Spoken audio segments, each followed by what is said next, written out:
Les haies à feuillage caduc, comme le hêtre, l'érable ou le charme, sont cultivées en pot comme quasiment toutes les autres plantes et on peut donc les planter tout au long de l'année, 12 mois par an, aucun doute là-dessus. Mais pendant la période de repos de ces plantes, en hiver, d'octobre à mai, vous n'êtes pas obligé de les commander en pot. Ces plantes sont aussi disponibles en racines nues.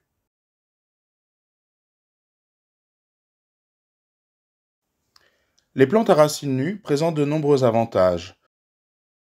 Tout d'abord, et c'est très important, elles sont beaucoup moins chères. Elles sont plus faciles à transporter, vous n'avez pas à déplacer les pots et les modes lourds, et elles sont plus faciles à planter. Il est important de veiller à ce que les plantes ne se dessèchent pas, protégez-les donc du soleil et du vent.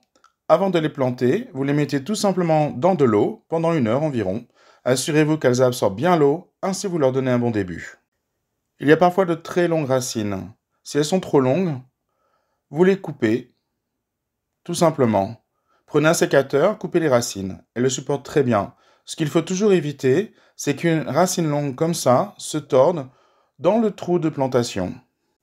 Bon, ensuite assurez-vous que la racine entière entre dans le trou de plantation ainsi que la racine supérieure. Donc vous les mettez dans le trou de plantation jusqu'à ce point. Après la plantation, arrosez bien les plantes parce que le sol doit bien entourer les racines. Ensuite, vous continuez à bien entretenir les plantes et de cette façon, vous pouvez facilement planter de longues haies. Il existe de nombreuses espèces de plantes de haies en racines nues que vous pouvez acheter en hiver, comme l'érable, l'aubépine,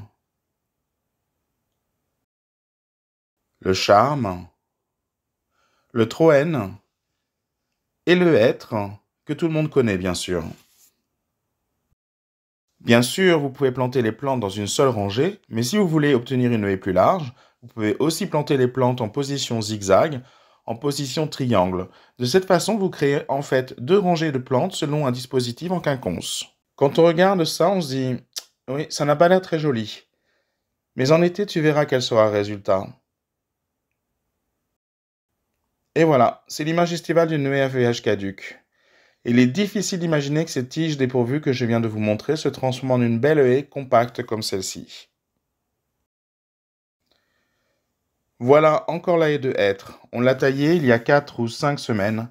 Les côtés sont encore assez droits, mais la partie supérieure montre déjà ses jeunes pousses qui apparaissent à nouveau. Oui, vous savez, vous pouvez les couper à nouveau. Plus on coupe la haie, plus sa structure sera compacte et dense.